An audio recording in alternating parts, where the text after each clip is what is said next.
ஆண்டவரும் இரட்சகருமாகிய இயேசு கிறிஸ்துவின் நாமத்தினாலே உங்கள் யாவருக்கும் என் அன்பின் வாழ்த்துதலை தெரிவித்துக் கொள்கிறேன். ஜெபம் செய்வோம். மகிமை உள்ள தேவனே, உம்மை நன்றியோடு நாங்கள் சோத்திருக்கிற கர்த்தாவே, இந்த நேரத்திலும் சுவாமி உடைய வார்த்தைகளை கேட்கும்படியாய் நாங்கள் இங்கு கூடி வந்திருக்கிறோம். ஆண்டவரே, பேசுகிறவர் நீர் தகப்பனே, நீர் பேசுவீராக. இயேசுவின் மூலம் கேட்கிறோம் ஜீவனுள்ள நல்ல பிதாவே, ஆமென். கிறிஸ்துவுக்குள் அருமையானவர்களே, ஆண்டவராகிய இயேசு கிறிஸ்துவின் நிமித்தமாய்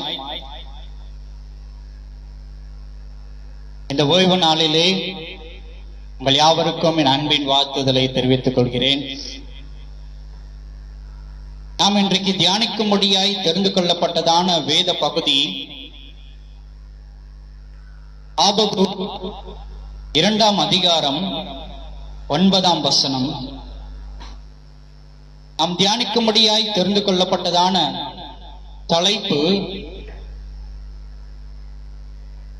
உலகத்தில் பொல்லாத ஆதாயம். உலகத்தில் பொல்லாத ஆதாயம். எடுத்து வாசிப்போம். ஆபகுக் 2:9. ஒரு நிமிஷம்.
வாசிப்போம். தீமையின் வல்லமைக்கு தப்ப வேண்டும் என்று தன் கூட்டின் உயரத்திலே வைக்கும்படிக்கு தன் வீட்டுக்கு பொல்லாத ஆதாயத்தை தேடுகிறவர்களுக்கு ஐயோ. கிறிஸ்துவுக்குள் அருமையான தேவனுடைய சனமே, ஆபகுக் 2ஆம் அதிகாரம் 9ஆம் வாக்கியம், தீமையின் வல்லமைக்கு தப்ப வேண்டும் என்று தன் கூட்டை உயரத்திலே வைக்கும்படிக்கு தன் வீட்டுக்கு பொல்லாத ஆதாயத்தை தேடுகிறவனுக்கு ஐயோ என்று வேத வசனம் சொல்லுகிறது. கிறிஸ்துவுக்குள் அருமையான தேவனுடைய சனமே, வல்லமையின் தீமைக்கு தப்ப வேண்டும் என்று தன் கூட்டை உயரத்தில் வைக்கும்படிக்கு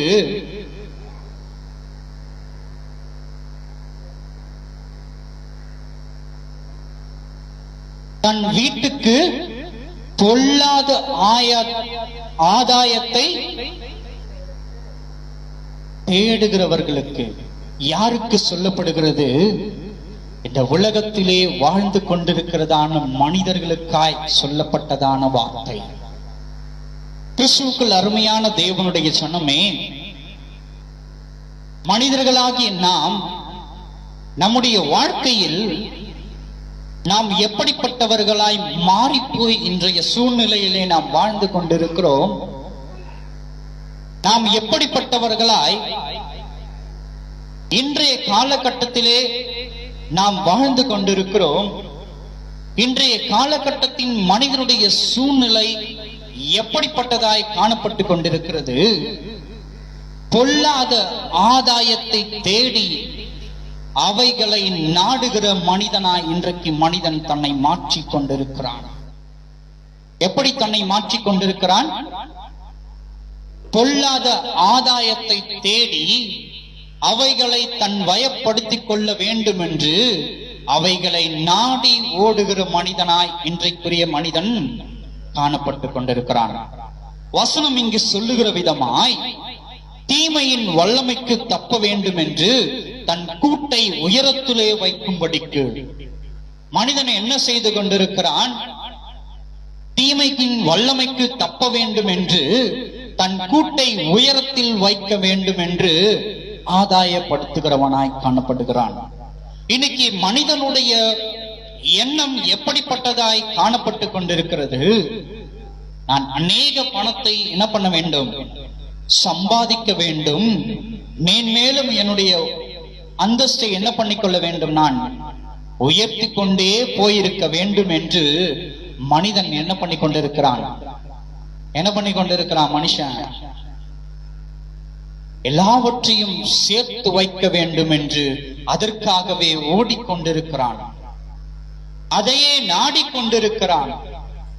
கிறிஸ்துவுக்குள் அருமையான தேவனுடைய ஜனமே, மனிதனுடைய எண்ணங்கள் எப்படிப்பட்டதாய் காணப்பட்டு கொண்டிருக்கிறது? எப்படியாவது நான் சம்பாதித்து நான் அதிகமான ஒரு அந்தஸ்துள்ளவனாய், தன்னை உயர்ந்த ஸ்தானங்களில் இருக்கிறவனாய் என்னை மேன்மைப்படுத்திக் கொள்ள வேண்டும் என்று அதற்காகவே ஓடி ஓடி ஓடி ஓடி அநேக காரியங்கள் நிமித்தமாய் அவன் என்ன பண்ணி கொண்டிருக்கிறான்? தன்னை மேன்மைப்படுத்திக் கொண்டிருக்கிற மனிதனாய் காணப்பட்டு கொண்டிருக்கிறான். இன்றைக்கு உலகமும் எப்படிப்பட்டவர்களை தான் முதன்மையாய் பார்க்கிறது?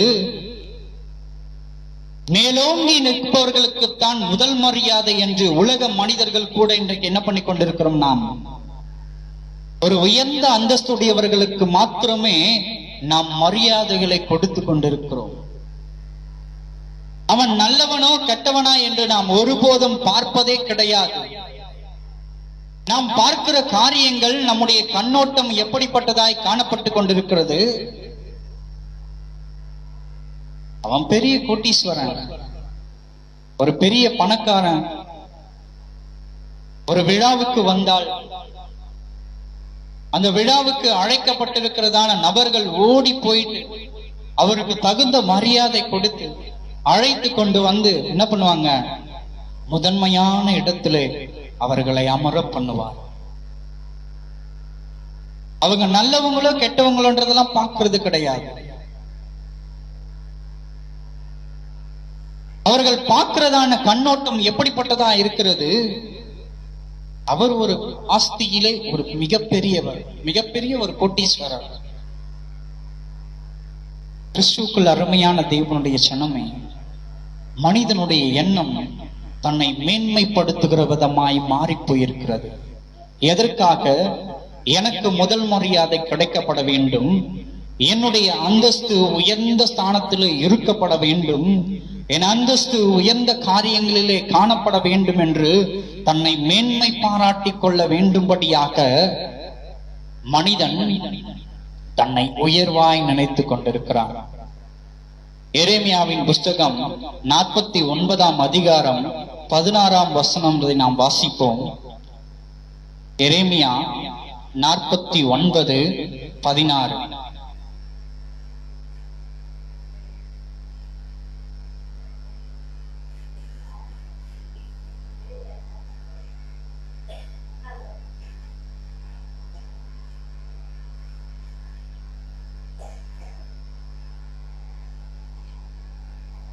வாசிங்க.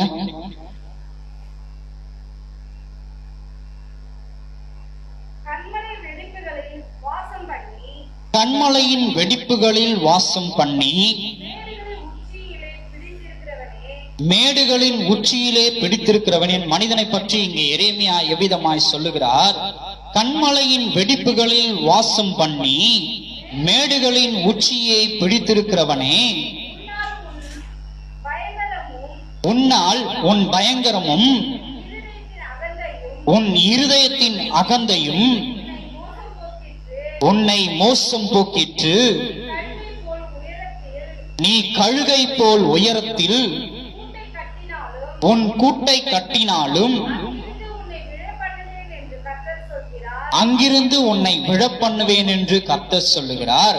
கிறிஸ்துவுக்குள் அருமையான தேவனுடைய ஜனமே, மனிதனுடைய எண்ணம் எப்படிப்பட்டதாய் மாறி போயிருக்கிறது என்று நாம் பார்த்தோம். தன்னை உயர்வான இடத்திலே தன்னை உயர்ந்த அந்தஸ்துள்ளவனாய் காண்பித்துக் கொள்ள வேண்டும் என்று மனிதன் பிரயாசப்பட்டு கொண்டிருக்கிறான். அந்த பிரயாசத்தின் நிமித்தமாக தன்னுடைய உழைப்புகளை, சம்பாதிப்பை அவன் மேன்மைப்படுத்திக் கொண்டிருக்கிறான் என்று நாம் பார்த்தோம். இங்கே வசனம் சொல்லுகிறது, கண்மலையின் வெடிப்புகளில் வாசம் பண்ணி மேடுகளின் உச்சியை பிடித்திருக்கிறவனே, உன்னால் உன் பயங்கரமும் உன் இருதயத்தின் அகந்தையும் உன்னை மோசம் போக்குகிறது. இங்கே எரேமியாவின் தீர்க்கதரிசி விதமாய் சுட்டிக்காட்டுகிறார், உன்னால் உன் பயங்கரமும் உன் இருதயத்தின் அகந்தையும் உன்னை மோசம் போக்குகிறது என்று. கிறிஸ்துவுக்குள் அருமையான தேவனுடைய ஜனமே, ஒருவன் அதிக பணங்களை சம்பாதிக்க வேண்டுமானால் அவனுடைய எண்ணம் எப்படிப்பட்டதாய் மாறி போயிருக்கிறது என்று இங்கே சொல்லப்பட்டிருக்கிறது. முதலாவது, அவனுடைய எண்ணம் எப்படியாய் மாறி போயிருக்கிறதா? பயங்கரமானதாய் மாறி போயிருக்கிறது. முதல்ல எப்படி மாறி போயிருக்கிறது? மனிதனுடைய எண்ணம் பயங்கரமானதாய் மாறி போயிருக்கிறது. இரண்டாவது காரியம் இங்கே குறிப்பிடப்பட்டிருக்கிறது. இரண்டாவது, இருதயத்தை என்ன பண்ணது? உன் இருதயத்தின் அகந்தை உன்னை மோசம் போக்குகிறது. இரண்டாவது காரியம் என்ன? அகந்தை. அகந்தை என்றால் நான் தான் முதன்மையானவன். நான். அகந்தைனா என்ன? நான் மட்டும்தான் என்கிறதான எண்ணம் அந்த மனிதனுக்குள் காணப்பட்டு கொண்டிருக்கிறது. கிறிஸ்துவுக்குள் அருமையான தேவனுடைய ஜனமே, இந்த அகந்தை என்கிறதான எண்ணம் ஒரு மனிதனுக்குள்ளே இருக்குமேயானால் அந்த மனிதன் எப்படிப்பட்டவனாய் காணப்பட்டு கொண்டிருப்பான்? இந்த அகந்தையின் எண்ணத்தோடு கூட இருக்கிறதான மனிதன், நான் உயர்ந்த ஸ்தானங்களிலே வர வேண்டும், எனக்குத்தான் முதன்மையானவைகள் எல்லாம் கிடைக்கப்பட வேண்டும், எல்லாம் மரியாதைகளும் எனக்கு முதன்மையாய் கிடைக்கப்பட வேண்டும் என்று அவைகளை தக்க வைத்துக் கொள்வதற்காக, அவைகளை காப்பாற்றிக் கொள்வதற்காக இவன் எப்படிப்பட்டவனாய் தன்னை மாற்றிக் கொண்டிருக்கிறான்? அகந்தை உள்ள ஒரு மனுஷனாய் மாற்றிக் கொண்டிருக்கிறான். எப்படிப்பட்டவனாய் மாற்றிக் கொண்டிருக்கிறான்? அகந்தை உள்ள மனுஷனாய் மாற்றிக் கொண்டிருக்கிறான். எதற்கு? பணங்களை, பொருட்களை அவன் சம்பாதிப்பதற்கு, சேமித்து வைப்பதற்கு, சேர்த்து வைப்பதற்கு. கிறிஸ்துவுக்குள் அருமையான தேவனுடைய ஜனமே, ஒரு உதாரணத்துக்கு நாம் பார்ப்போம் என்றால், ஒரு வேலை ஸ்தலத்தில் வேலை செய்கிறதான, பணிபுரிகிறதான ஒரு தொழிலாளி, அவனுக்கு என்ன பண்றது கிடையாது, சரியான ஊதியத்தை சில அலுவலகங்களிலே கொடுப்பது கிடையாது. அவன் செய்கிறதான வேலைக்கு தகுந்தாற் போல சில இடங்களிலே ஊதியத்தை கொடுப்பது கிடையாது. மாறாக செய்ததின் காரியம் என்ன? அதிகமாய் அவனுடைய வேலைகளை எல்லாவற்றையும் வாங்கிக் கொண்டு குறைவான ஊதியத்தை அவனுக்கு கொடுப்பது. குறைவான ஊதியத்தை கொடுப்பது, அவனை கஷ்டப்படுத்துவது, அவனை துன்பப்படுத்துவது. அவன் துன்பப்படுத்துவதின் நிமித்தமாக அந்த பணத்தை இவர்கள் என்ன பண்ணி கொண்டிருக்கிறார்கள்? சேமித்து வைத்துக் கொண்டிருக்கிறார்கள். அந்த பணத்தை என்ன பண்ணி கொண்டிருக்கிறார்கள்? சேமித்து வைத்துக் கொண்டிருக்கிறார்கள்.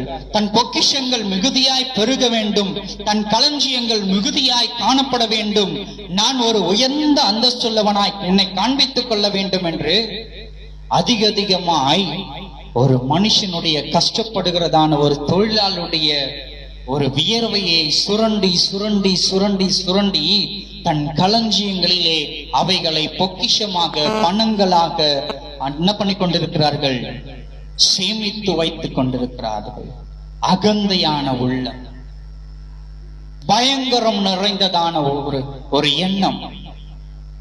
மனிதனுடைய அந்த மனநிலை எப்படிப்பட்டதாய் மாறி போயிருக்கிறது?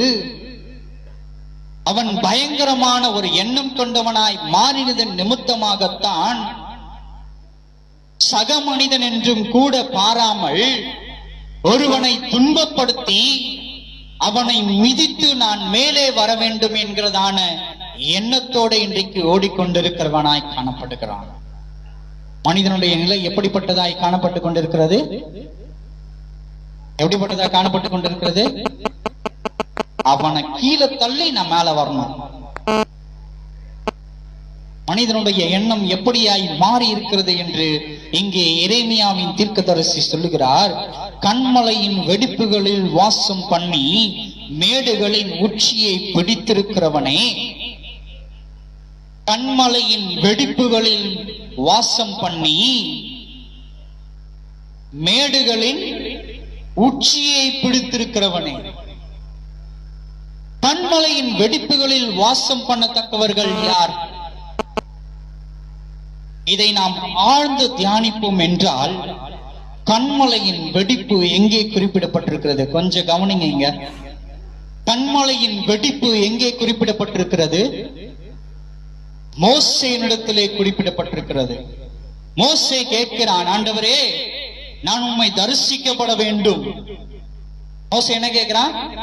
நான் உம்மை தரிசிக்க வேண்டும் என்று கேட்கிறான். தேவனாகிய கர்த்தர் சொல்லுகிறார், ஏன்பா நீ அடிச்சியே அந்த கன்மலைக்கு போயிட்டு அங்க என்ன பண்ண? நீ இரு, வாசம் பண்ண. அங்க என்ன பண்ண? அங்க என்ன பண்ண? நீ வாசம் பண்ணு. அப்ப என்ன பண்ணுவேன்? நானு அந்த வழியாய் நான் கடந்து போவேன். உன் கையின் துவாரத்தின் வழியாக நீ என்னை பார் என்று என்ன பண்றாரு அவர் சொல்லுகிறார். மோசேவினிடத்திலே கன்மலையின் வெடிப்புகளிலே வாசம் பண்ணின தேவன் என்ன பண்ண சொல்றாரு? வாசம் பண்ண சொல்லுகிறார்.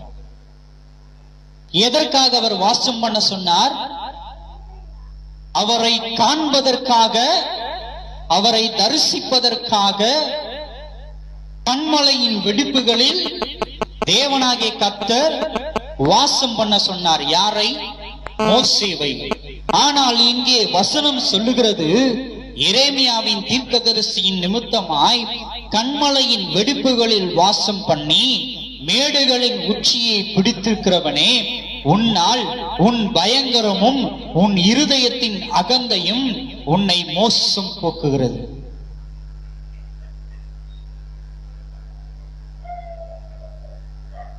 இங்கே கன்மலையில் வெடிப்புகளில் வாசம் பண்ணி, அங்கே கன்மலையின் வெடிப்புகளில் வாசம் பண்ணினது யார்? மோசே. தேவனை அறிந்ததான ஒரு மனுஷன், தேவனை தெரிந்திருந்ததான ஒரு மனுஷன். கிறிஸ்துவுக்குள் அருமையான தேவனுடைய ஜனமே, இன்றைக்கு நீங்களும் நானும் கூட அருள்நாதர் இயேசுவை அறிந்து கொண்டு அவரை தன் சொந்த இரட்சகராய் ஏற்றுக்கொண்டு நான் கிறிஸ்துவனுடைய வழிகளை பின்பற்றுகிறேன் என்று ஞானஸ்நானம் பெற்று கிறிஸ்துவனுடைய வழிகளை பின்பற்றி நாம் சென்று கொண்டிருக்கிற ஒரு மனுஷனாக இருந்து கொண்டிருக்கிறோம். கன்மலையின் வெடிப்புகளில் வாசம் செய்கிறவர்களா? எதற்காக கன்மலையின் வெடிப்புகளில் நாம் வாசம் செய்கிறவர்களா இருந்து கொண்டிருக்கிறோம்? சொல்லுங்க. மோசே எதுக்கு கன்மலையின் வெடிப்புகளில் வாசம் செய்தான்? தேவனை தரிசிப்பதற்காக. இப்போ நாம் யார் மீது, யார் நிமித்தமாய் நாம் இங்கே வாசம் செய்து கொண்டிருக்கிறோம்? இயேசு கிறிஸ்து என்கிறதான கன்மலையின் நிமித்தமாய் நாம் வாசம் செய்து கொண்டிருக்கிறோம்.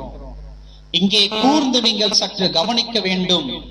கிறிஸ்துவுக்குள் அருமையான தேவனுடைய ஜனமே, கன்மலையாகிய கிறிஸ்துவனுடைய வெடிப்பிலே நாம் வாசம் செய்து கொண்டு நம்முடைய எண்ணங்கள் எப்படிப்பட்டதாய் காணப்பட்டு கொண்டிருக்கிறது என்று இங்கே எரேமியாவின் தீர்க்கதரிசி சொல்லுகிறார். மேடுகளின் உச்சியை பிடித்திருக்கிறவனே, உன்னால் உன் பயங்கரமும். இங்கே யாரை பற்றி குறிப்பிட சொல்லப்பட்டிருக்கிறது? இயேசு கிறிஸ்துவை ஏற்றுக்கொண்டு தன் சொந்த இரட்சகராக ஏற்றுக்கொண்டு இயேசு கிறிஸ்து என்கிறதான கன்மலையின் வெடிப்பில் வாசம் செய்கிறதான அதே கிறிஸ்தவன் என்கிறதான அடையாளத்தோடு கொண்டு தன்னை வாழ்ந்து கொண்டிருக்கிற மனுஷன் இன்னைக்கு எப்படிப்பட்டவனாய் மாறி போயிருக்கிறான்?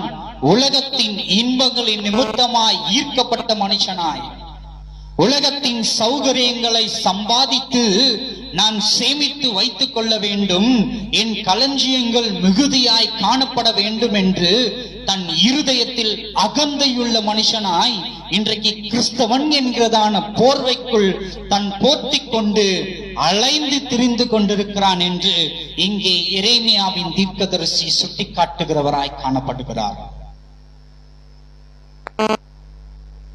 நன்றாய் யோசித்து பாருங்கள். ஆண்டவராகிய இயேசு கிறிஸ்து என்ன சொல்லுகிறார்? ஒருத்தன் வந்து கேட்கிறான், ஆண்டவரே, நான் நித்திய ராஜ்யத்தை சுதந்திரித்துக் கொள்ள வேண்டுமானால் நான் என்ன செய்ய வேண்டும் என்று இயேசுவினிடத்திலே ஒரு மனுஷன் கேட்கிறான். அவன் கேட்ட மாத்திரத்திலே இயேசு கிறிஸ்துவனுடைய வாய்களில் இருந்து பிறந்து வந்ததான வார்த்தை, நீ என்ன பண்ண? மோசேயின் நியாயப்பிரமாணத்தை கைக்கொள் என்று சொல்லுகிறார். அதற்கு மறு உத்தரவாக இந்த மனுஷன் சொல்லுகிறதான வார்த்தை, ஆண்டவரே, மோசேயின் நியாயப்பிரமாணத்தை என் சிறு வயது முதற்கொண்டு நான் என்ன பண்ணி கொண்டிருக்கிறேன்? கடைபிடித்துக் கொண்டிருக்கிறேன் என்று இயேசுவினிடத்திலே அந்த மனுஷன் சொல்லுகிறான். அடுத்த வசனத்திலே சொல்லப்பட்டிருக்கிறது, இயேசு அந்த மனுஷன் மீது மிகவும் அன்பு கூர்ந்து, மனுஷனே, உன்னிடத்திலே இன்னும் ஒரு குறை உண்டு. என்னிடத்துல இன்னும் ஒரு குறை உண்டா? ஆமாப்பா, வாங்கிட்டு இன்னும் ஒரு குறை உண்டு. என்ன குறை ஆண்டவரே? அதை நீங்க இப்பவே சொல்லுங்க, நான் அதை விட்டு விட்டு நித்திய ராஜ்யத்தை நான் சுதந்திரித்துக் கொள்ளுகிறேன் என்று அந்த மனிதன் சொல்லுகிறான். இயேசு கிறிஸ்து அந்த மனிதனை பார்த்து சொல்லுகிறார், நீ உனக்கு உண்டானவைகளை எல்லாவற்றையும் விற்று தரித்திரத்துக்கு கொடு என்று. கிறிஸ்துவுக்குள் அருமையான தேவனுடைய ஜனமே, இவன் அதிக ஆஸ்தியுள்ள மனிதனாய் இருந்தபடியினாலே அதை செய்ய மனதில்லாமல் இவன் வருத்தத்தோட தலை குனிந்தவனாய் திரும்பி போனான் என்று வேதம் சொல்லுகிறது. இந்த மனிதன் இயேசு கிறிஸ்துவை அறிந்து கொண்டிருந்த மனிதன் தான், நியாயப்பிரமாணத்தை கடைபிடித்த மனிதன் தான் இந்த மனிதன், தன் சிறு வயது முதற்கொண்டு.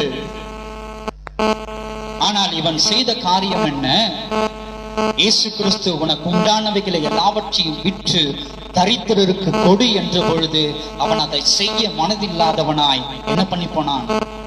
திரும்பி போனான் என்று சொல்லப்படுகிறது. இங்கே எரேமியா சொல்லுகிறார், கன்மலையின் வெடிப்பில் வாசம் பண்ணி மேடுகளின் ஊற்றியை பிடித்திருக்கிறவனே, உன்னால் உன் பயங்கரமும் உன் இருதயத்தின் அகந்தையும் உன்னை மோசம் போக்கிற்று.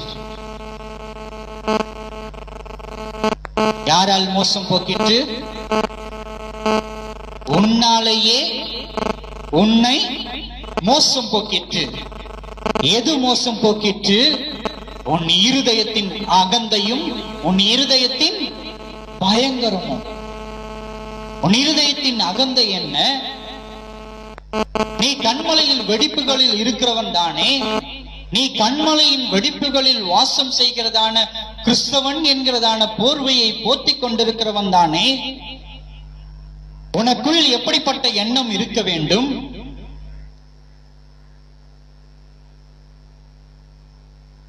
இயேசுவினுடைய சிந்தை உனக்குள் இருக்க வேண்டும் அல்லவா? ஆனால் இன்றைக்கு கிறிஸ்தவன் என்கிறதான அத்தனை பேருக்குள்ளும் இருக்கிறதான அந்த எண்ணம் எப்படிப்பட்டதாய் காணப்பட்டு கொண்டிருக்கிறது? எப்படியாவது நான் சேர்த்து வச்சுனுங்க நிறைய, எப்படியாவது நிறைய சேர்த்து வைக்கணும்.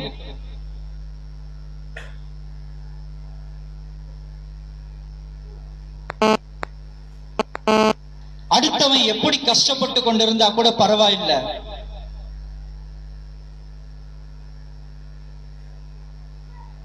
உற்றார் உறவினர்கள் பாதிக்கப்பட்டு கொண்டிருந்தால் பரவாயில்லை, தன் அண்டை அயலகத்தார் வேதனையோடு துன்பத்தில் கூட இருந்தாலும் பரவாயில்லை. நான் மட்டும் எப்படி இருக்க வேண்டும்? சுகபோகமாய் என் ஆஸ்தியின் களஞ்சியங்கள் மிகுதியாய் காணப்பட வேண்டும் என்கிறதான எண்ணம் நமக்குள் இருந்து கொண்டிருக்கிறது.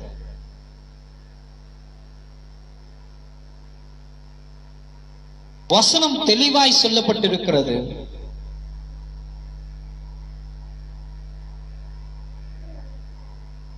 உன் கூட்டை, அத படிங்க.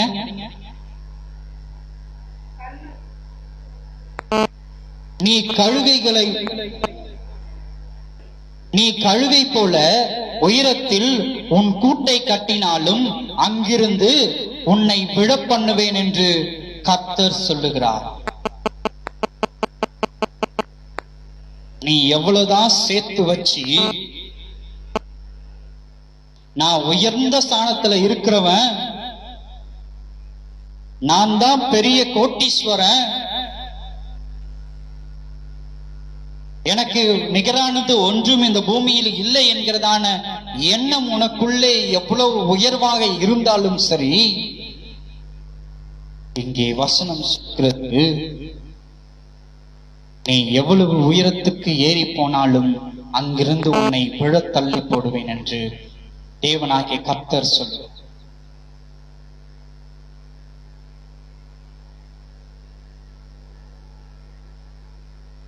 ஆண்டவராகிய இயேசு கிறிஸ்து ஜெபம் செய்யும் போது இன்ன விதமாக செய்ய வேண்டும் என்று நமக்கு கற்பித்து விட்டு சென்றிருக்கிறார். அவர் ஜெபத்திலே சொல்லப்பட்டிருக்கிறதான காரியம், அன்றன்றுள்ள அப்பத்தை இன்று எங்களுக்கு தாரும். நாம் எப்படி ஜெபிக்க வேண்டும் என்று அவர் நமக்கு சொல்லிக் கொடுத்திருக்கிறார். ஆண்டவரே, பிதாவாகிய தேவனே, இன்றைக்கு எனக்கு என்ன வேண்டுமோ, என் தேவைக்கு என்ன வேண்டுமோ அதை எனக்கு தாரும் என்று நாம் ஜெபிக்க வேண்டும் என்று அவர் தெளிவாய் சொல்லிவிட்டு இந்த பூமியை விட்டு விண்ணகம் கடந்து சென்றிருக்கிற தேவனாயிருக்கிறார், இயேசுவாயிருக்கிறார்.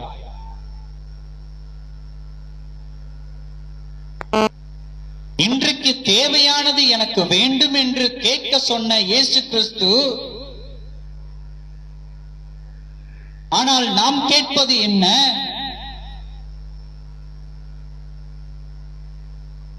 என் பிள்ளைகளுக்கு வேண்டும் ஆண்டவரே, அவர்களுக்கு தேவையானதை நான் சேர்த்து வைக்கணும். நம்ம என்ன கேட்கிறோம் ஜெபத்துல? எனக்காப்பா நான் கேட்கிறேன், எல்லாம் என் பிள்ளைங்களுக்கு தான்ப்பா. என்ன கேட்கிறோம்? எனக்கு ஆண்டவரே நான் சேர்த்துக்கணும்னு கேட்கிறேன். நான் ஒன்னும் கொண்டு போறதே கிடையாது. எல்லாம் யாருக்காக சேர்த்து வைக்கிறேன்? என் பிள்ளைகளுக்காக சேர்த்து வைக்கிறேன். வசனம் சொல்லுகிறது, நீ செய்கிற பாவத்தை உன் பிள்ளைகளிடத்திலே நான் வசூலிப்பேன் என்று.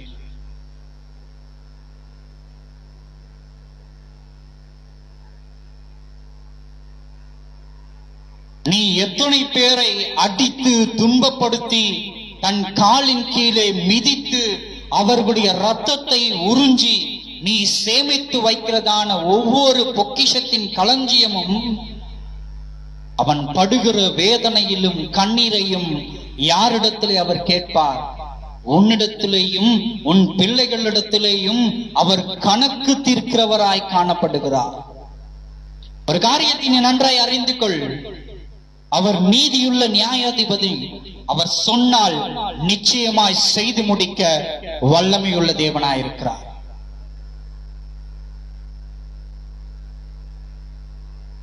உன் களஞ்சியங்களின் கூட்டின் நிமித்தமாக நீ எவ்வளவு உயரத்தில் நீ ஏறி நின்று கொண்டு நான் இவ்வளவு உயர்ந்தவன் என்று தன்னை மேன்மைப்படுத்திக் கொண்டிருந்தாலும் அங்கிருந்து உன்னை விழத் தள்ளுவேன் என்றால் நிச்சயமாய் அவர் என்ன பண்ணுவார்? உன்னை விழத் தள்ளுவார். ஜாக்கிரதையாய், ஜாக்கிரதையுள்ள பிள்ளையாய் காணப்படும். வசனம் தெளிவாய் சொல்லுகிறது, போதும் என்கிறதான மனதுடனே கூடிய தேவ பக்தியே மிகுந்த ஆதாயம் என்று. இன்றைக்கு நம்மில் எத்தனை பேருக்கு போதும் என்கிறதான மனம் நமக்கு காணப்படுகிறது?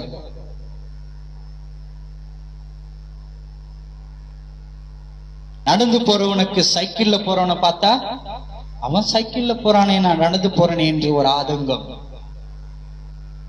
சைக்கிள்ல போறவனுக்கு டூ வீலர்ல போறவனை பார்த்தா அவன் டூ வீலர்ல தான் போறான், நான் சைக்கிள்ல போறேனே என்று ஒரு ஆதங்கம். டூ வீலர்ல போறவனுக்கு கார்ல போறவனை பார்த்தா அவன் கார்ல போறானே, நான் டூ வீலர்ல தானே போறேன்ட்டு அவனை போல நான் மாற வேண்டும் என்று ஒரு ஆதங்கம். காரில் போகிறவனுக்கு அவன் விமானத்தில் போகிறானே, நான் காரில் தானே பிரயாணித்துக் கொண்டிருக்கிறேன் என்று அந்த விமானத்தை நான் வாங்க வேண்டும் என்கிறதான ஒரு ஆதங்கம். இந்த ஆதங்கம் எங்கே கொண்டு போய் சேர்க்கிறது? எப்படியாவது நான் பணத்தை சேமிக்க வேண்டும், பணத்தை சம்பாதிக்க வேண்டும், பணத்தை சேர்க்க வேண்டும். அந்த பணத்தை சம்பாதித்து சம்பாதித்து சம்பாதித்து தன்னை மேன்மைப்படுத்திக் கொள்ள வேண்டும்.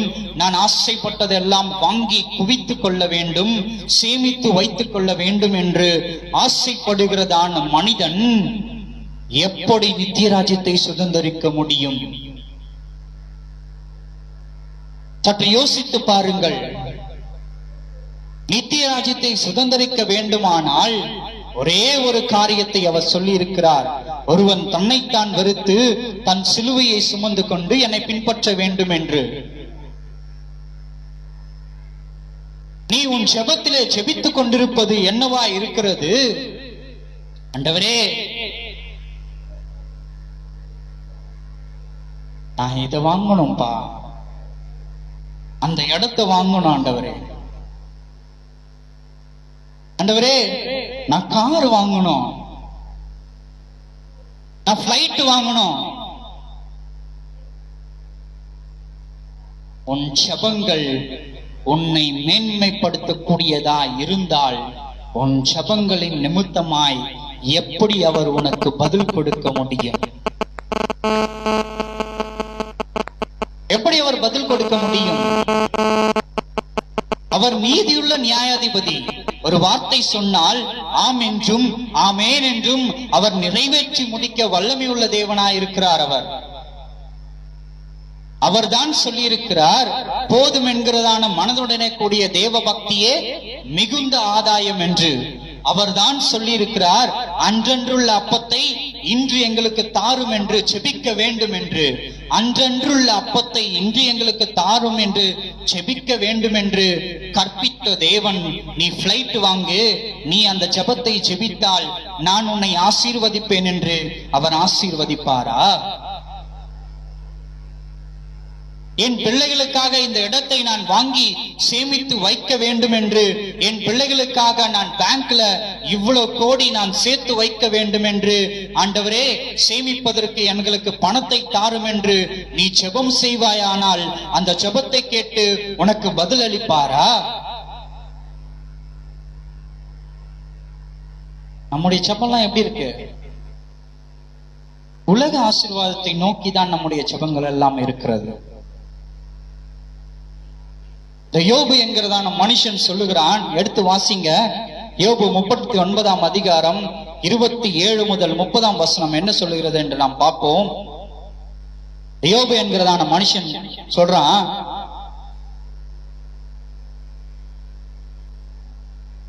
யோபு 39 27 30. உன் கற்பனையினாலே கழுகு உயர பறந்து உயரத்தில் தன் கூட்டை கட்டுமோ, அது கண்மலையின் சிகரத்திலும் அரணான ஸ்தலத்திலும் தங்கி வாசம் பண்ணும். அங்கே இருந்து இரையை நோக்கும். அதன் கண்கள் தூரத்திலிருந்து அதை பார்க்கும். அதன் குஞ்சுகள் ரத்தத்தை உறிஞ்சும். தினம் எங்கேயோ அங்கே கழுகு சேரும் என்றார். கிறிஸ்துவுக்குள் அருமையான தேவனுடைய ஜனமே, இங்கே யோபு சொல்லுகிறார், உன் கற்பனையினாலே கழுகு உயர பறந்து உயரத்திலே தன் கூட்டை கட்டுமோ. என்ன சொல்றாரு? உன் கற்பனையினாலே கழுகு உயர பறந்து உயரத்தில் தன் கூட்டை கட்டுமோ? இன்றைக்கு நம்முடைய எண்ணம் எப்படிப்பட்டதாய் காணப்பட்டு கொண்டிருக்கிறது? இந்த கழுகை போல நான் உயர பறக்க வேண்டும், நான் உயர்ந்த அந்தஸ்துள்ளவனாய் என்னை காண்பித்துக் கொள்ள வேண்டும், நான் உயர்ந்த அந்தஸ்திலே என்னை மிகைப்படுத்திக் கொள்ள வேண்டும், மேன்மைப்படுத்திக் கொள்ள வேண்டும் என்று இன்றைக்கு நம்முடைய எண்ணங்களை அப்படிப்பட்டதாய் மாற்றி அமைத்துக் கொண்டிருக்கிறோம். அடுத்த வசனத்துல பாருங்க, அது கண்மலையிலும் கல்மலையின் சிகரத்திலும் அரணான ஸ்தானத்திலும் தங்கி வாசம் பண்ணும். அதன் குஞ்சுகள் இரத்தத்தை உறிஞ்சும், பிணம் எங்கேயோ அங்கே கழுகும் சேரும் என்று யோபு இங்கே குறிப்பிடுகிறவராய் காணப்படுகிறார். கிறிஸ்துவுக்குள் அருமையான தேவனுடைய ஜனமே, இன்றைக்கு நம்முடைய எண்ணங்கள் எப்படிப்பட்டதாய் காணப்பட்டு கொண்டிருக்கிறது? உயர்ந்த ஸ்தானங்களில் கற்பனை கோட்டை கட்டி கொண்டிருக்கிறோம். எப்படியாவது நான் என்ன பண்ணினா ஒரு பெரிய பணக்காரன் ஆயினேன், எப்படியாவது நானு இந்த ஊர்ல இருக்க ஜனங்க, இந்த உலகத்துல இருக்கிற ஜனங்க என்னை மேன்மைப்படுத்தக்கூடிய மனிதனாய் என்னை மாற்றிக்கொள்ள வேண்டும் என்று அதற்காகவே நாம் பிரயாசப்பட்டு ஓடிக்கொண்டிருக்கிறவர்களாய் காணப்படுகிறோம்.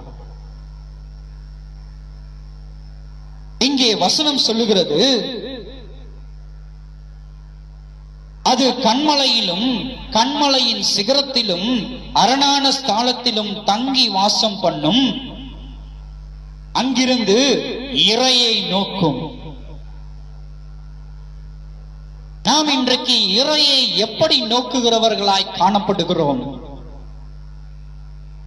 இந்த கழுகை போல நம்முடைய எண்ணங்கள் எப்படிப்பட்டதாய் நாம் அமைத்துக் கொள்ளுகிறோம்? இந்த கழுகை போல. எப்படி கழுகு உயர்ந்த இடத்திலிருந்து தன் இறையை நோக்கி பார்த்துக் கொண்டிருக்கிறதோ, அதே போல நம்முடைய எண்ணங்களை நாம் உயர்ந்த இடத்தில் வைத்துக் கொண்டு அங்கிருந்து நாம் எப்படி இந்த பூமியை நோக்கி கொண்டிருக்கிறோம், இந்த பூமியில் நான் எப்படி சேமித்து வைக்க முடியும் என்று நாம் யோசித்துக் கொண்டிருக்கிறவர்களாய் காணப்படுகிறோம். உயர்வான ஸ்தானத்தில் நாம் நின்று கொண்டு இந்த உயர்ந்த ஸ்தானத்தை நான் தக்க வைத்துக் கொள்ள நான் என்ன செய்ய வேண்டும் என்று நாம் நிதானித்துக் கொண்டிருக்கிறோம்.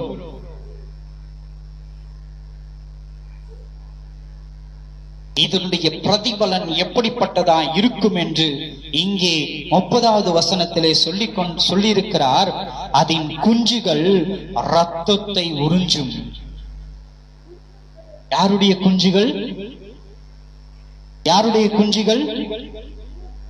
கழுகனுடைய குஞ்சுகள் இரத்தத்தை உறிஞ்சக்கூடியதாய் மாறி போகும் என்று இங்கே யோபு சுட்டி காட்டுகிறார். கிறிஸ்துவுக்குள் அருமையான தேவனுடைய ஜனமே, சற்று நீங்கள் சிந்தித்து ஆராய வேண்டும். நீ இயேசுவை ஏற்றுக்கொண்ட நீ உன்னுடைய வாழ்க்கையில் நான் இன்னும் அதிகமாய் சம்பாதிக்க வேண்டும், இன்னும் அதிகமாய் சம்பாதிக்க வேண்டும், எனக்கென்று என் ராஜ்யத்தை நான் உயர அமைத்துக் கொள்ள வேண்டும் என்று நினைத்துக் கொண்டிருக்கிற உன் பிள்ளை எப்படிப்பட்ட பிள்ளையாய் மாறி போகும் என்றால், அடுத்தவர்களுடைய ரத்தத்தை உறிஞ்சி குடிக்கிற பிள்ளையாய் மாறி போகும்.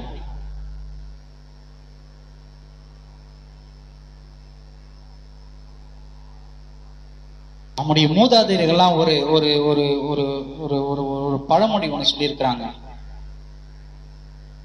முன்னேறி எவ்வழியோ பின்னேறும் அவ்வழியே என்று.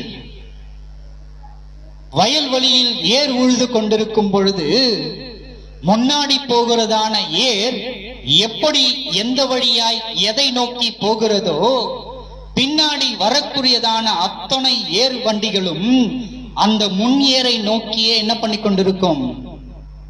வந்து கொண்டிருக்கும். அது எப்படியெல்லாம் போய்கொண்டிருக்கிறதோ அப்படியெல்லாம் வளைந்து நெளிந்து வளைந்து நெளிந்து பின்னேறும் போய்கொண்டே இருக்கும். அதே போலத்தான் நீ எப்படி இன்னும் அதிகமாய் நான் பணத்தை சேர்த்து வேண்டும், இன்னும் அதிகமாய் நான் சொத்து சேர்க்க வேண்டும், இன்னும் அதிகமாய் நான் நிலங்களை வாங்கி குவிக்க வேண்டும், என் அந்தஸ்தை உயர்த்தி கொள்ள வேண்டும் என்று பிரயாசப்பட்டு நீ ஓடிக்கொண்டு இருக்கிறாயோ இந்த உலகத்திலே, அதே போல உன் பிள்ளையும் மாறி போவான் என்று இங்கே யோபு திட்டவட்டமாய் தெளிவாய் சுட்டி காட்டுகிறவராய் காணப்படுகிறார். ஒரு காரியத்தை நன்றாய் அறிந்து கொள்ள வேண்டும். நீ படுகிறதான பிரயாசத்தை காட்டிலும் உன் பிள்ளை எப்படிப்பட்டவனாய் மாறிப்போவான்? ரத்தத்தை உறிஞ்சக்கூடியவனாய். அடுத்தவன் கஷ்டப்பட்டா கூட பரவாயில்ல, அடுத்தவன் வேதனைப்பட்டா கூட பரவாயில்ல, அடுத்தவனுக்கு இல்லனா கூட பரவாயில்ல, அவன் கிட்ட இருந்து எனக்கு ஆதாயம் கிடைக்கும் என்றால் அவனை துன்பப்படுத்தினாலும் ஒரு தப்பே இல்லை என்று அவனுடைய உன் பிள்ளையுடைய மனநிலை மாறி போகும் என்று இங்கே வசனம் தெளிவாய் சுட்டி காட்டப்பட்டிருக்கிறது.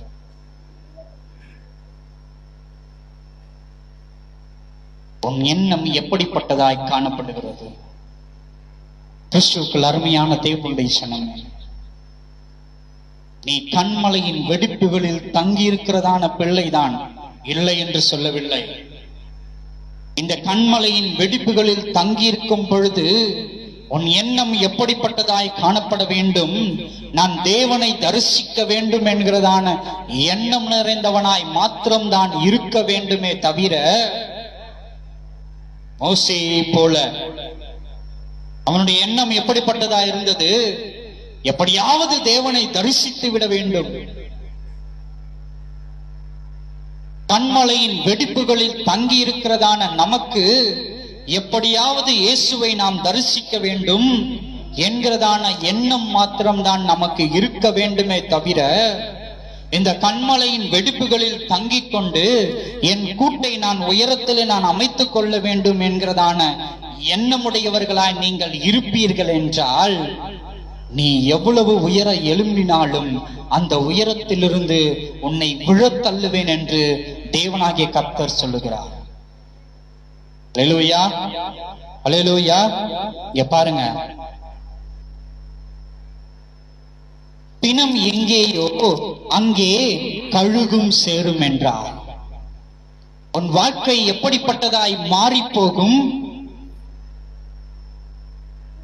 நீ அதிகமாய் பணத்தை சம்பாதிக்க வேண்டும், அதிகமாய் என் ஆஸ்தியை நான் சம்பாதித்துக் கொள்ள வேண்டும் என்கிறதான எண்ணத்தோட நீ இருப்பாயே, ஆனால் பிணம் எங்கேயோ அங்கே கழுகு சேரும். வசனம் சொல்லுகிறது, பாவத்தின் சம்பளம் மரணம். பிணம் எங்கேயோ அங்கேதான் கழுகு என்ன பண்ணும்? சேரும். நீ சேமித்து வைக்கிறதான ஒவ்வொரு பணமும் பாவ மூட்டைகளாய் நிறைவாய் சேர்ந்து சேர்ந்து சேர்ந்து ஒரு நாள் நீதியுள்ள நியாயாதிபதி வரும் பொழுது, அவர் நியாயம் விசாரிக்கப்படும் பொழுது உன்னை எங்கே தள்ளுவார்? அவர் அக்னி நிறைந்த கடலிலே தள்ளுவேன் என்று அவர் வேதத்திலே சொல்லப்பட்டிருக்கிறது. பாவத்தின் சம்பளம் மரணம் என்று அவர் குறிப்பிடப்பட்டிருக்கிறார்.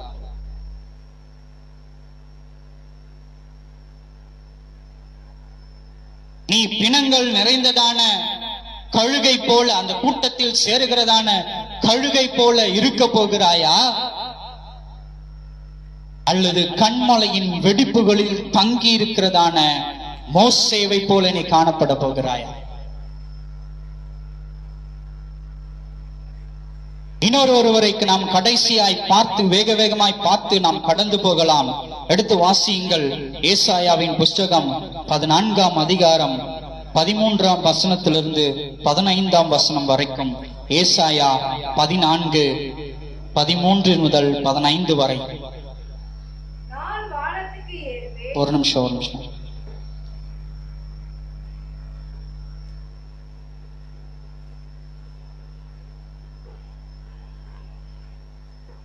வாசிங்க.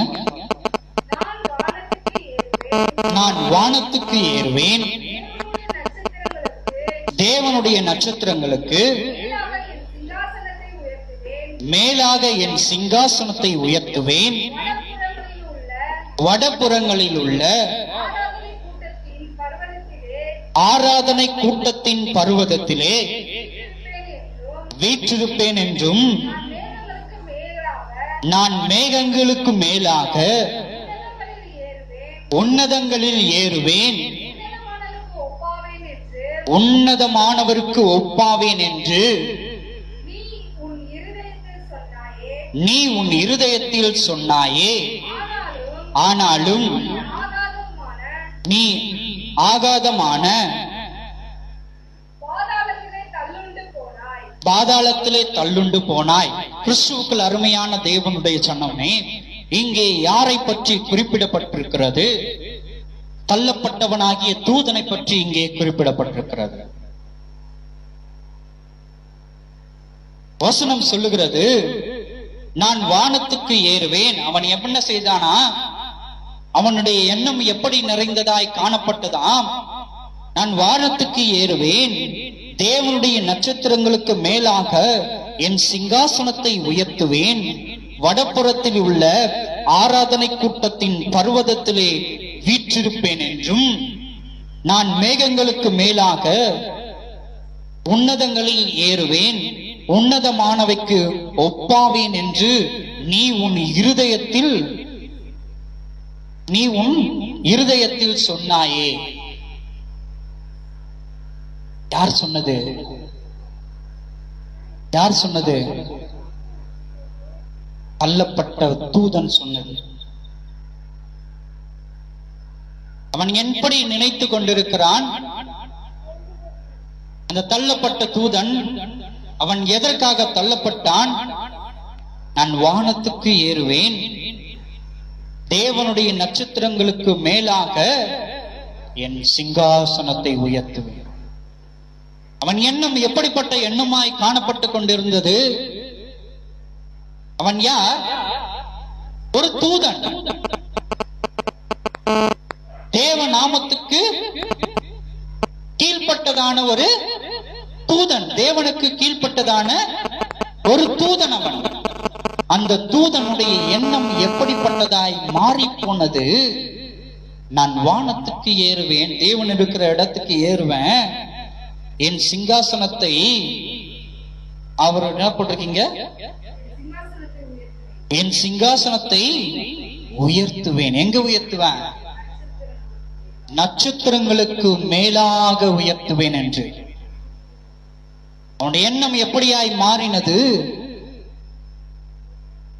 தேவனுக்கு நிகராக, தேவனுக்கு மேலாக என் சிங்காசனத்தை நான் உயர்த்த வேண்டும் என்று யார் நினைத்தபடியினாலே? தள்ளப்பட்ட ஒரு தூதன் நினைத்தபடியினாலே. அவனை தான் நம்ம இன்றைக்கு என்ன சொல்லிக் கொண்டிருக்கிறோம்? பிசாசு. என்ன சொல்றோம் நம்ம? அவனை என்ன சொல்றோம்? பிசாசு. அவன் என்ன சொல்றான்? சாத்தான். அவன் என்ன சொல்றான்? சாத்தான். அவன் இப்பொழுது சாத்தானாய் தெரிந்து கொண்டிருக்கிறான். ஒரு காலகட்டத்தில் அவன் எப்படிப்பட்டவனாய் காணப்பட்டான்? அவன் எப்படி இருந்தவன்? அவன் பரலோக ராஜ்யத்திலே தேவனை புகழ்ந்து பாடிக்கொண்டிருக்கிறதான ஒரு தூதனாய் இருந்தவன் அவன். இந்நேரமும் தேவனை துதித்து பாடிக்கொண்டிருக்கிறதான ஒரு தூதனாய் இருந்தவன் அவன். அப்படி துதிக்கிற தருவாயில் ஒரு நாளில் அவனுக்கு, அவனுடைய இருதயத்தில் அவனுக்கு என்ன எண்ணம் தோன்றுகிறது? நாம் ஏன் தேவனுடைய சிங்காசனத்துக்கு நேராய் மேலே ஏறக்கூடாது என்று அவனுக்கு எண்ணம் பிறப்பிக்கப்படுகிறது. அவருடைய சிங்காசனத்திலே நான் சென்று அமர்ந்தால், அல்லது அவருடைய சிங்காசனத்துக்கு மேலாக என் சிங்காசனத்தை நான் அமைத்தால் என்ன என்று அவனுக்கு எண்ணம் என்ன பண்ணி கொண்டிருக்கிறது? மாறி போனது. அவன் யார்? தேவனை புகழ் பாடுகிறதான ஒரு தூதன், தேவனுக்கு பணிவிடை செய்யும்படியாய் தேவனுக்கு கீழ்ப்பட்டதான ஒரு ஒரு வேலைக்காரன், ஒரு தூதன் அவன். அந்த தூதனுக்கு என்ன தோன்றுது? அந்த தேவனுடைய இடத்துக்கு நான் ஏறி போக வேண்டும், அவருடைய சிங்காசனத்துக்கு மேலாய் என் சிங்காசனத்தை அமைக்க வேண்டும் என்கிறதான எண்ணம் பிறப்பிக்கப்படுகிறது. கிறிஸ்துவுக்குள் அருமையான தேவனுடைய ஜனமே,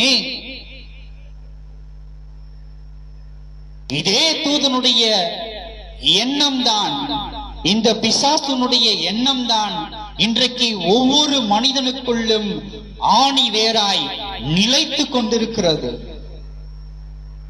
எப்படி நிலைத்து கொண்டிருக்கிறது? எப்படி அது வளர்ந்து கொண்டிருக்கிறது? எப்படி அது வளர்ப்பித்துக் கொண்டிருக்கிறது? நான் உயர்ந்த அந்தஸ்துள்ளவனாய் என்னை மேன்மைப்படுத்திக் கொள்ள வேண்டும் என்று.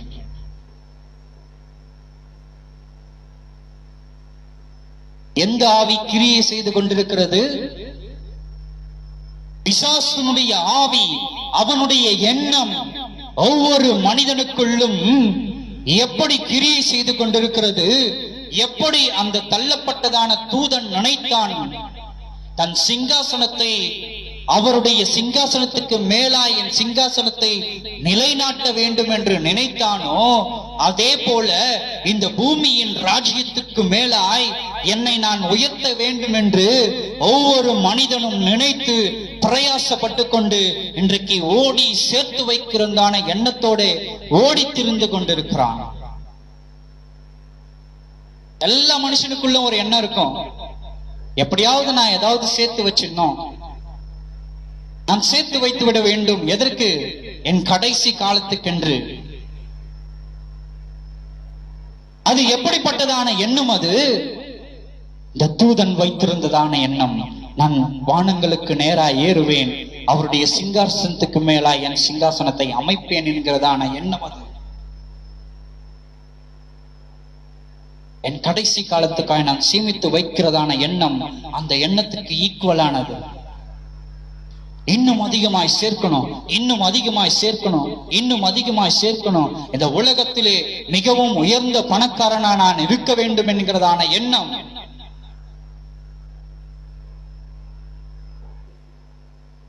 உலகத்தின் மிகுந்த பணக்காரர்கள்லாம் ஒரு நேரத்துல எப்படிப்பட்டவங்களா இருந்தாங்க தெரியுமா? இன்றைக்கு அதிக கோட்டீஸ்வரர்களாய் காணப்பட்டு கொண்டிருக்கிறார்களே, அவர்கள் எல்லாம் ஒரு நேரத்தில் எப்படி இருந்தவர்கள் தெரியுமா? அடுத்த வேளை சாப்பாட்டுக்கு கூட கஷ்டப்பட்டு கொண்டிருந்த மனிதர்கள் தான் இன்றைக்கு பெரும் பணக்காரர்களாய் மாறி போயிருக்கிறார்கள்.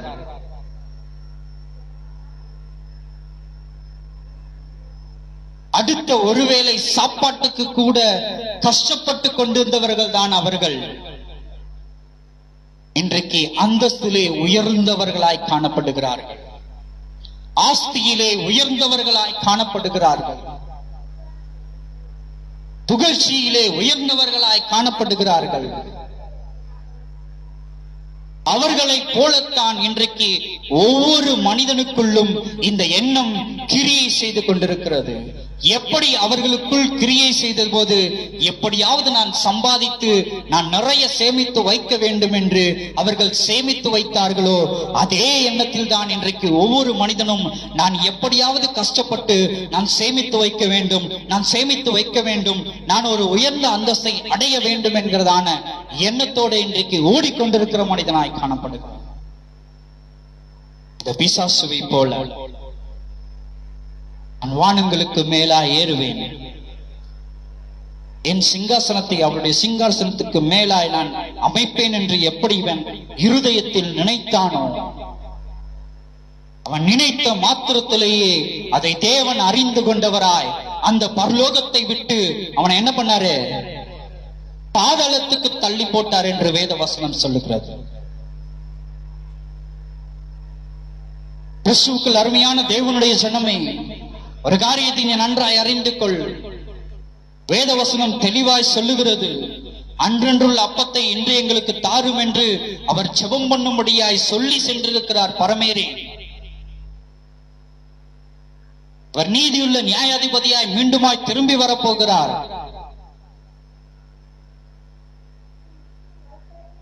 நீ இன்னும் சேர்க்கணும் சேர்க்கணும் சேர்க்கணும் என்று ஓடிக்கொண்டிருப்பாயானால் அவர் நீதியுள்ள நியாய பிரமாணத்திலே நீதியுள்ள நியாயாதிபதியாய் அவர் வரும் பொழுது நிச்சயமாய் நீ தள்ளப்பட்டு போவாய்.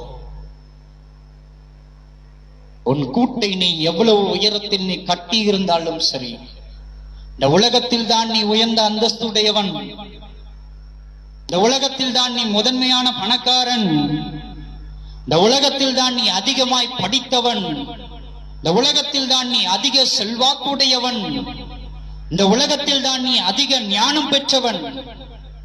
கர்த்தரிடத்தில் அல்ல, தேவனிடத்தில் அல்ல, இயேசுவினிடத்தில் அல்ல. இயேசுவினிடத்திலே எல்லாம் சமம். அவர் பார்ப்பதெல்லாம் ஒரே ஒரு காரியம்தான். உன்னை நீ வெறுத்தாயா, உன் சிலுவையை நீ சுமந்தாயா என்று மாத்திரம்தான் அவர் பார்ப்பார். நீ நீதியுள்ள நீ நீதிமானா என்று மாத்திரம்தான் அவர் பார்ப்பார். நீ எவ்வளவு ஆஸ்தி சேமித்து வைத்தாய் என்று அவர் ஒருபோதும் கணக்கெடுக்கவே மாட்டார். நீ எவ்வளவு ஞானத்தை சேமித்து வைத்திருக்கிறாய் என்று அவர் ஒருபோதும் கணக்கெடுக்கவே மாட்டார். நீ எவ்வளவு அதிகமாய் படித்திருக்கிறாய் என்று ஒருபோதும் அவர் கணக்கெடுக்கவே மாட்டார். அவர் கணக்கு எல்லாம் நீ உன்னை வெறுத்து உன் சிலுவையை நீ சுமந்திருக்கிறாயா இந்த பூமியின் வாழ்க்கையில் என்று மாத்திரம்தான் அவர் கண்ணோக்கி பார்ப்பார். அருமையான தேவனுடைய ஜனம், நீ இந்த பூமியின் வாழ்க்கையில் உன் சிலுவையை சுமக்க போகிறாயா, அல்லது உன் கூட்டை கழுகுகளைப் போல உயரத்தில் கட்டி அங்கிருந்து நான் எல்லாவற்றையும் காணப்போகிறேன் என்று உன் எண்ணத்தை நீ வைத்துக் கொண்டிருக்க போகிறாயா? நீயே நிதானித்து அறிந்து கொள். நீயே நிதானித்து அறிந்து கொள். கடைசி காலமா இருக்கிறது. வருகிறேன் என்று சொன்னவர் நிச்சயமாய் வரப்போகிறார். காலம் சமீபமா இருக்கிறது. ஒருவேளை இந்த ராத்திரியிலே அவருடைய வருகை இருக்குமே ஆனால் நீ அவரோடு கூட பிரவேசிக்க, அவரோடு கூட பயணம் பண்ண, அவரோடு கூட நித்திய ராஜ்யத்திலே உள்ளே பிரவேசிக்க ஆயத்தமுள்ள பிள்ளையாய் நீ காணப்பட்டு கொண்டிருக்கிறாயா என்று உன்னை நீயே நிதானித்து அறிந்து பார். உன் இருதயத்தை நீ சோதித்து ஆராய்ந்து பார். இன்னமும் உனக்குள்ளே மேட்டிமைத்தனமும் நான் தான் உயர்ந்தவன் என்கிறதான அகந்தையின் குணமும் உனக்குள்ளே இருக்குமேயானால் பரிதபிக்கப்பட்ட பிள்ளையாய் நீ தள்ளப்பட்டு போவாய். அவருடைய இருதயம் கலங்கி பரிதபிக்கப்பட்ட பிள்ளையாய் நீ தள்ளப்பட்டு போவாய்.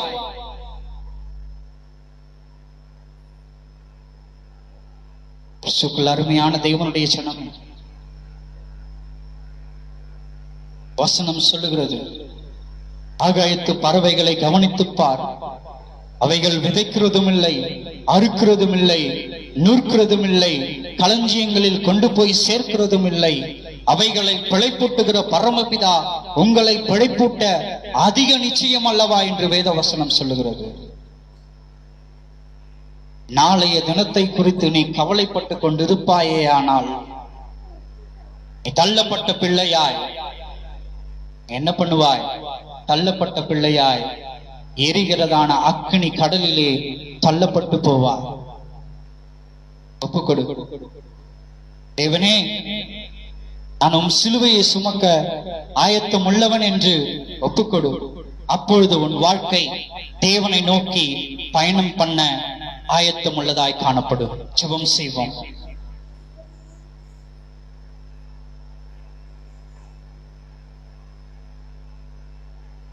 சர்வ வல்லமை உள்ள தேவனே, உம்மை நாங்கள் நன்றியோடு ஸ்தோத்திரிக்கிற கர்த்தாவே, வானம் ஒரு சிங்காசனம், பூமி ஒரு பாதபடியாய் இருக்கிறபடியினாலே சுவாமி, உடைய கண்கள் பூமி எங்கும் நோக்கமா இருக்கிறபடியினாலே கர்த்தாவே, உடைய பொற்பாதபடியிலே நாங்கள் சாஷ்டாங்கமாய் பணிந்து நாங்கள் வேண்டிக் கொள்வதெல்லாம் ஒரே ஒரு காரியம்தான் ஆண்டவரே, எங்கள் கண்கள் தூய்மையாக்கட்டும் ஆண்டவரே, எங்கள் இருதயங்கள் தூய்மையாகட்டும் சுவாமி. நான் உயர்ந்த ஸ்தானங்களில் ஏறி வர வேண்டும் என்கிறதான அந்த பிசாசனுடைய அகந்தையான எண்ணங்கள் எங்கள் இருதயத்திலே ஒருபோதும் இல்லாதபடிக்கு அதை எங்கள் இருதயத்திலிருந்து நீ எடுத்து போட எங்களுக்கு கிருபை அருளுவீராக சுவாமி. எங்களுக்கு தயவு பாராட்டுவீராக ஆண்டவரே.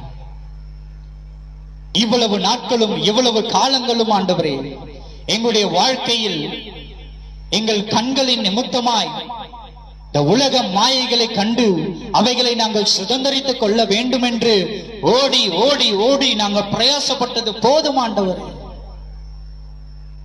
நாங்கள் இந்த உலகை ஆதாயப்படுத்திக் கொண்டது போதும் ஆண்டவரே. வசனம் சொல்லுகிற விதமாய் ஓடி ஓடி இந்த உலகத்தை ஆதாயப்படுத்திக் கொண்டாலும் உன் ஆத்துமாவை நஷ்டப்படுத்தினால் உனக்கு லாபம் என்ன என்கிறதான வசனத்தின் நிமித்தமாய் கர்த்தாவே எங்கள் ஆத்துமாவை நாங்கள் இழுந்து போகாதபடிக்கு எங்கள் ஆத்துமாவை நீ ரட்சிப்பீராக. எங்களுடைய ஆத்துமா தூய்மையுள்ள ஆத்துமாவாய் உம்மை தரிசிக்கக்கூடிய ஆத்துமாவாய் காணப்பட நீர் கிருபை அருளச் செய்வீராக. எங்களுடைய கண்களை நீர் தூய்மையாக்குங்க அப்பா. எங்க கண்கள் தூய்மையாகட்டும் சுவாமி. அந்த கண்மலையின் வெடிப்புகளில் உம்மை காண வேண்டும் என்று எங்கள் கண்கள் நீர் தூய்மையாக்குங்க. எங்களுடைய இருதயத்தின் எண்ணங்களை நீர் தூய்மையாக்குங்க சுவாமி. இந்த கரத்திலே நாங்கள் எங்களை அர்ப்பணிக்கிறோம்.